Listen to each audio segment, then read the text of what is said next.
ભાજપ અગ્રણીઓએ ward number 14માં વડાપ્રધાનના મન કી બાત કાર્યક્રમનું શ્રવણ કર્યું. વિવિધ સામાજિક વિષયો પર આપી પ્રતિક્રિયા. વડાપ્રધાન નરેન્દ્ર મોદીના માસિક રેડિયો કાર્યક્રમ મન કી બાત પ્રસારણને સાંભળવા માટે વડોદરા ભાજપના કાર્યકરોમાં ભારે ઉત્સાહ જોવા મળ્યો હતો. વોર્ડ નંબર 14ના બૂથ પ્રમુખ મહેશભાઈ નિવાસે યોજાયેલા કાર્યક્રમમાં ભાજપના સ્થાનિક આગેવાનો ઉપસ્થિત રહ્યા હતા. મીડિયા સાથેની વાતચીતમાં ભાજપ અગ્રણીએ જણાવ્યું કે વડાપ્રધાનને આજના એપિસોડમાં 100 મીટર સ્પ્રિન્ટમાં નેશનલ રેકોર્ડ, ઉનાળામાં કોલ્ડ ડ્રિંક્સના બદલે આમ પન્ના જેવા સ્વદેશી પેયનો આગ્રહ અને 15,000 બાળકોને ટ્રેનિંગ આપતી સ્વિમિંગ ક્લબ જેવા પ્રેરણાદાયી મુદ્દાઓ રજૂ કર્યા છે. આ ઉપરાંત પીએમ મોદીના પ્રયાસોથી નેધરલેન્ડથી ચોલ સામ્રાજ્યના 1500 વર્ષ જૂના તામ્રપત્ર ભારત પરત લાવવાના ઐતિહાસિક નિર્ણયને પણ બિરદાવવામાં આવ્યો હતો.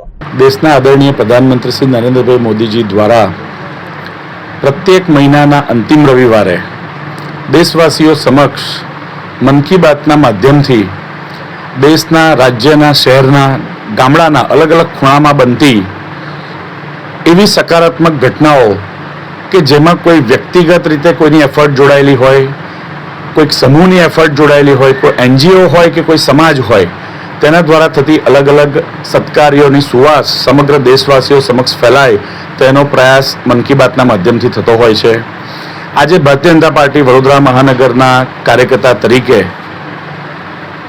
વોર્ડ નંબર 14ના અમારા બૂથ પ્રમુખ હર્ષભાઈના ઘરે મન કી બાતનો કાર્યક્રમ નિહાળવા માટે આવવાનું થયું. હર્ષભાઈના ફાધર પણ, મહેશભાઈ પણ એક અમારા સિનિયર કાર્યકર્તા છે. જોડે મોન્ટુભાઈ પટની પણ વોર્ડના સક્રિય કાર્યકર્તા મન કી બાતના ઇન્ચાર્જ જોડાયા હતા. સાથે સ્થાનિક લોકો પણ મોટી સંખ્યામાં જોડાયા હતા. મને કહેતા આનંદ અને ગર્વ થાય છે કે પ્રધાનમંત્રી શ્રી આટલા વ્યસ્ત કાર્યક્રમમાં પણ મન કી બાતના માધ્યમથી સકારાત્મક વાતો લોકો વચ્ચે મૂકતા હોય છે.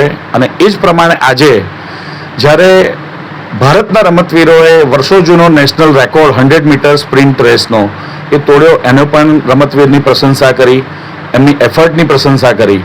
સાથે સાથે ગરમીના સમયમાં ભારતની અલગ અલગ ખૂણામાં અલગ અલગ પ્રકારની જે વિવિધ જાતિની કેરીનું જે લોકો દેશ અને દુનિયામાં આસ્વાદ માણતા હોય છે તેનો પણ વોકલ ફોર લોકલના માધ્યમથી એક ઉલ્લેખ કર્યો.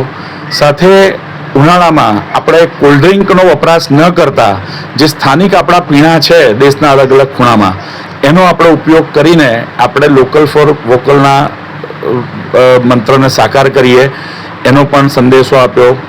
સાથે સ્વિમિંગ ક્લબના માધ્યમથી એક વ્યક્તિ સ્થાનિક 15,000 જેટલા સ્વિમર, એમાં દિવ્યાંગ સ્વિમર પણ તૈયાર કરે આ પ્રકારની પ્રેરણાદાયી વાત પણ કરી.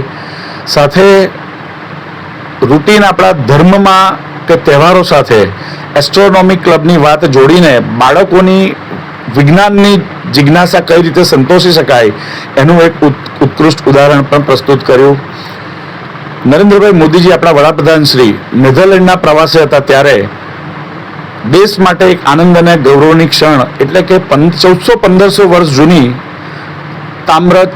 ચૌલ વંશજની તામ્ર હસ્તપ્રત જે ભારત પરત લાવવા માટેમાં સફળતા મળી છે અને ભારતનો એક ઐતિહાસિક વારસો આના રિસર્ચ દ્વારા વધારે આપણને જાણવા મળશે.